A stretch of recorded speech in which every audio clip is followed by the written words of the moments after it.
that felt good. Man, oh man. Woo! Alright, everybody, welcome back to the Craig Cochran Football Channel. My name is Craig Cochran, and I am coming to you right after the 5-1 Liverpool smoking of Frankfurt, which was awesome. I don't have a tremendous amount to say. I'm probably going to want to keep this video a little bit shorter because at the end of the day, guys, we did play Eintracht Frankfurt, and it's not like they are a powerhouse by any stretch of the imagination. You know what I'm saying? So, end of the day, though, you play the team that's in front of you. I'm really happy with the outcome. I'm really happy the way that we went into the game. Obviously, sweaty palms in the beginning of that. You know, like losing 4 in a row is a little scary. Immediately going down 1-0 after losing 4-0 is even scarier. My God, I was sweating bad. But as soon as the space started to open up in that first half, and it really was open in the first 15 minutes too, I really liked the progression that we were having. Curtis Jones, I'm going to talk about him ad nauseum. And the progression today was just much better for the first time in a long time, it felt like. So I was really happy with that, honestly. Players of the match, right off the top of my head, I have so many because I loved what so many different guys did. I thought Cody Gakpo was fantastic. He hasn't really been my favorite player. He's actually sort of been on my list a little bit just because of how predictable he is. And again, like, I think it goes back to what I said in my previous video. Cody Gakpo is a very good winger. He's very consistently good on that left wing. But like I was saying, I just don't know if he's like at the Liverpool levels of like an awesome left winger that we need. So like I'm just obviously going to be keeping my eyes on that. But today I thought he was really awesome. Super fun. I also thought Dominik Szoboszlai was awesome today. I mean, the interplay with him, he was able to control a lot of the field in the middle. Him and Curtis Jones. Curtis Jones, again, talk about him in a minute. But Szoboszlai just was able to offer quite a bit in the press, I thought. I thought that he was really interconnective with Florian Wirtz. I thought he was really connective with Accreditation as well, which I wasn't really expecting to see.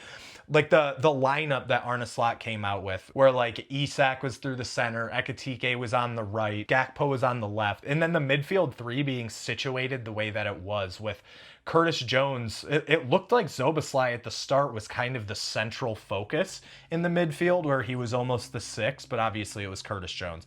But Curtis Jones was off the left side a little bit more often, and Florian Wirtz was off the right side more often, which I thought was super strange because we haven't really seen that yet. But I started to understand it because I think what Slot's doing is he wants Wirtz and Accreditation right next to each other, or at least semi-close to each other a lot of the match, and those are the two guys I want to talk about next. Accreditation, his interplay is just, like, I literally think Accreditation is probably the best player on Liverpool right now. His interplay is so insane. He's got, like, these stretch legs where, like, a ball will come into him, and his radius is so outrageously large that, like, it could be 2 meters out of his space, but you feel like he's just going to be like suck his leg out there and pull the ball back in and just be able to deliver like a cool little like a little shuffle pass off of his heel, which he did so many times today.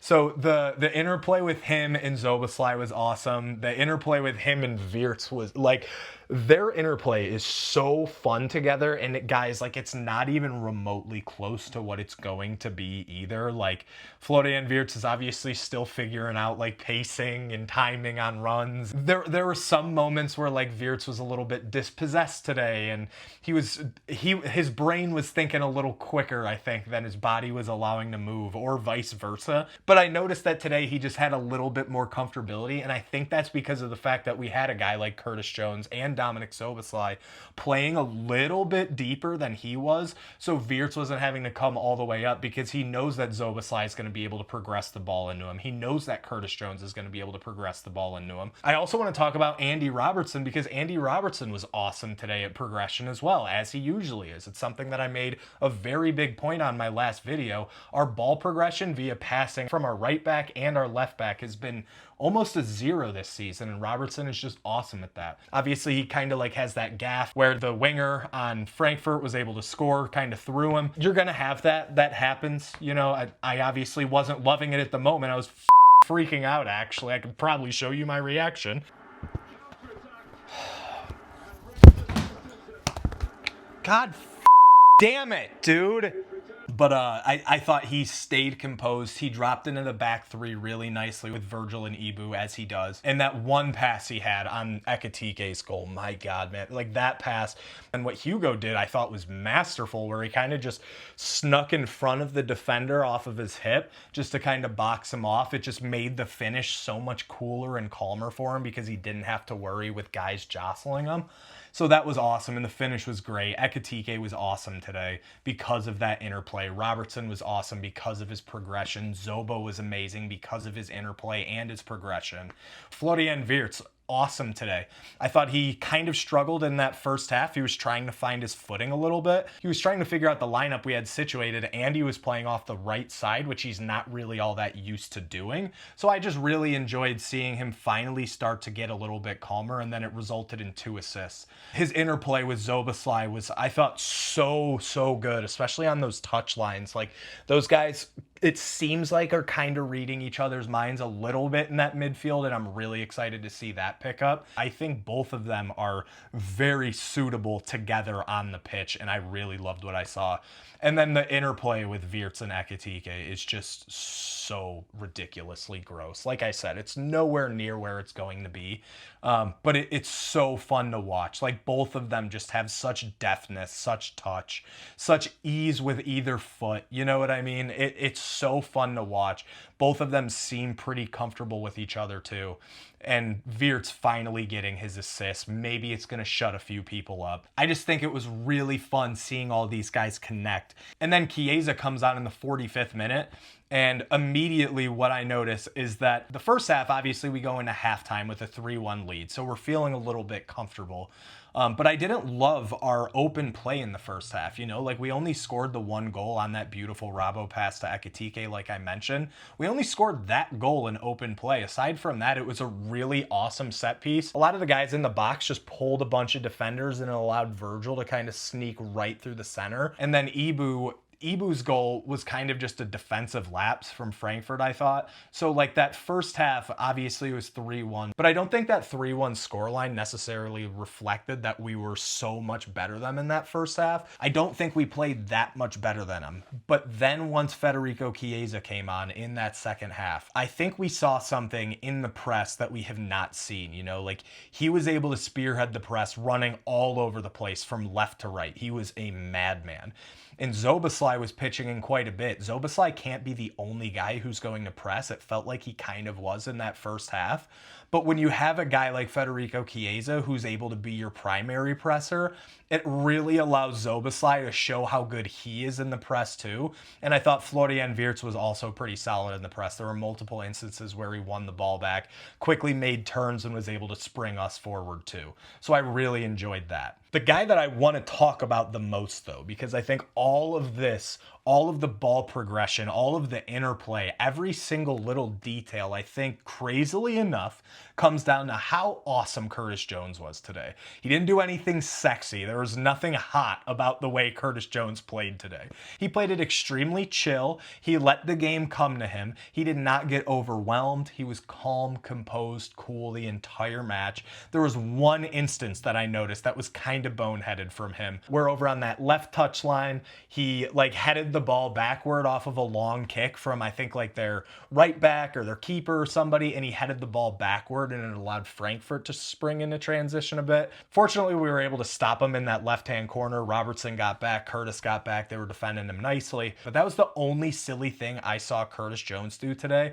Aside from that, I think he was a perfect answer for everything that we've been looking for. That McAllister position where Macca's not really able to go super high and progress the ball up the pitch, either carrying or passing, or he's not really able to drop defensively either. Curtis Jones was showing that he can do both of those things. Granted, McAllister, I don't think he's in perfect fitness. He's a little bit out of rhythm. The team around him doesn't fit him super well, like I mentioned in my previous video. But I think Curtis Jones was just able to offer so much more in that position because he's not afraid to pass the ball forward. He's not afraid to drop back and defend wingers if they're running at him in these channels. I just really love the way that I saw Curtis Jones play the game today. He felt like the commanding force out there alongside Virgil, and that's something that I'm not super used to seeing this season out of any of our midfielders. It was extremely refreshing, and I think because of that, Curtis Jones honestly wins my player of the match, and he needs to play significantly more because I loved what I saw from him. Couple things that I didn't love today. Isak wasn't super involved. I'm a little bit concerned about that. Not really exactly sure what the plan is with him. When the lineup got announced, I was assuming that we were going to see Chiesa on the right and Ekitike on the left with Isak through the center. But then I realized Arne Slot's our coach, and there's no way is Cody Gakpo ever going to be taken out of the starting lineup. But Isak, I'm just a little bit concerned with his usage. I think Chiesa actually is kind of like the unlocker of the key for Isak, weirdly enough, because a guy like Chiesa is going to be able to press and offer a lot of pressure on that ball. And a guy like Isak, who's going to be behind Chiesa in the press, is going to benefit from these situations where, say, Chiesa does win the ball back, he's just going to be able to turn around real easily into Isak. And that's what Isak is best at. I don't know if you guys saw that one Adam Cleary video about why Liverpool getting Isak was such a big deal, but something that Adam Cleary laid out is that Isak is just such an incredible instinctual finisher. He gets himself into amazing positions, and when the ball is delivered to him, he has this innate ability to know how it's going to bounce, and he's more often than not going to be able to put the ball in the back of the net because of how instinctually solid he is at knowing where he needs to be, knowing where a pass is going to come, and just lashing the ball at the keeper. I really like Isak and Chiesa out there together. We saw Isak's one goal was off of a Chiesa press where Chiesa was able to turn around and get the ball into Isak, and Isak was able to slot away the finish.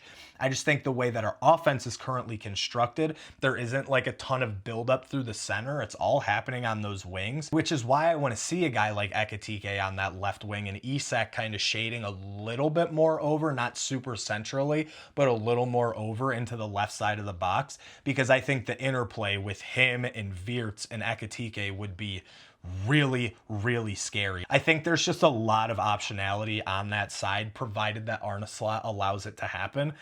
I'm not understanding why it's not happening, but I did really love the substitution in that second half to get Chiesa on the pitch. I wanted it to be for Gakpo personally. I wanted to see Isak and Chiesa and Ekitike and Wirtz all together because I think those guys complement each other exceptionally because of what some of the guys are able to offer in the press, in the attack. I think there's just a lot of melding that they could do together, and I would like to see that more often. I also didn't love what I saw from Mohamed Salah just in the very small appearance that he had. I have in my notes here, at the 89-20 mark, obviously, there was that one little Mohamed Salah shot that he tried to slip it through the keeper's legs. Florian Wirtz is streaking at the back post completely wide open. Similar to Wirtz's first assist today that he dumped off into Gakpo, it was the exact same situation, and Flo should have been on the receiving end of his first goal with Liverpool, and Mohamed Salah took the shot at the goal, even though Flo was wide open, which is something that I'm seeing and noticing from Mo this season. There's just a lot of forcing it. I'm not really loving how much he's trying to force himself getting going. I think he just needs to calm down and make the right play in that situation. And then again, literally a minute and 22 seconds later, we had a situation where Mo had Chiesa run right in front of him. While Mo was cutting in off the right wing, he was cutting in with his left foot. And instead of dumping the ball into Chiesa, making the run right in front of him, he took a shot on goal again and he skied it over the net. So I feel like I'm just seeing a little bit too much selfishness from Mo. I've seen it in multiple games this season. It's a big reason as to why I want a guy like Chiesa to start more often. I think Chiesa at the moment is just offering a little bit more than Mohamed Salah does. And then of course, like our transition defending is a little bit shaky. I'm obviously always going to be worried about our transition defending when a guy like Jeremie Frimpong or Connor Bradley or Milos Kerkez, like, of course I'm going to be nervous when those guys are a right back and left back, especially when our midfield isn't a defensive unit like I feel like it is probably going to become within the next couple transfer windows. And then obviously another thing that I absolutely hated to see was Jeremie Frimpong going down. I think Frimpong's kind of the guy on the right side that's going to unlock the attack even more. Granted, there are situations that he can put Ibu into because of how high he drives up the pitch. But having a guy like Robertson on the left-hand side who's going to stay a little bit back and only invert really into that midfield instead of driving all the way down the pitch, I'm a little bit more comfortable in that situation where it's Frimpong on the right and Robertson on the left than I am with Frimpong and Kerkez. I think Kerkez and Bradley make more sense together than Kerkez and Frimpong, but I was really, really disappointed to see Jeremie Frimpong go down today because, like I said, I like what he offers in the attack. He had a couple instances in the previous few matches where he's been blooping these crosses in and nobody's been on the end to receive them, but when somebody does get on the end to receive them, they're going to result in goals because the ball's placed so nicely, and I'm just really bummed to see him go down. I know how badly he wants to be out there too because this is his club from when he was a boy. You know, like it does break my heart a little bit seeing him go down with another muscular injury. Hopefully it's a short one. I'm not 100% sure what the diagnosis is going to be, but the way that Liverpool's playing right now, we're playing every 3 or 4 games. If he's out for 3 weeks, he's missing 6 games and we're going into international break. You know what I mean? So it is a little bit heartbreaking. I do want more variability in the right back position because, of course, despite his solid defensive and offensive contributions that he's able to make, you're always going to have moments where Connor Bradley can be a little bit shaky. So just having a backup like Frimpong that offers a totally different dynamic, I'm really going to miss having him out there, even though we haven't seen a ton of him. So yeah, that's kind of all I got today. Felt like I wanted to make it just a super quick reaction video. Really excited to finally get a win. It felt nice, you know, it felt nice to not be stressing for an entire 95 minutes. I was stressing for 20 minutes, 25, 30 minutes. I was like, what's going on here? But once we got one, it felt like it was bound to just become an avalanche a little bit, and I'm so glad that it did. I'm so glad Florian Wirtz is hopefully going to propel this into more of a purple patch for himself. I'm super excited about the way Curtis Jones played. I love Hugo Ekitike. I love Federico Chiesa. I'm back in, baby. I am back. Let's go! Come on! That's going to be the end of it for me today. Go follow my Instagram, go follow my TikTok that I just created, go follow my Twitter. They're all at Craig Cochran FC. Please, please, please. I need to look at you in the eyes. Go do that for me and just go like something or bookmark something. It's insane what that stuff does to the algorithm. I have just found all of this out because I've been intermingling with people in the social media circle. Please just go do that. Help me out so much. And then if you're subscribing to my YouTube channel, like that, comment on that, share it as well. That helps even more for the YouTube algorithm than it does for Twitter or Instagram or any of those. So please, please, please, I would love if you guys could just go like my stuff really quick, make some comments, get in the discussion below. I really want to know what you guys are thinking after this game. I'm super excited to get to the Brentford match on the weekend. Hopefully we're able to stay a little bit composed and we're able to finish that match off the way that we did today. But that's all I got today, guys. Thank you so much for giving this a watch, and I will see you guys next time. See ya!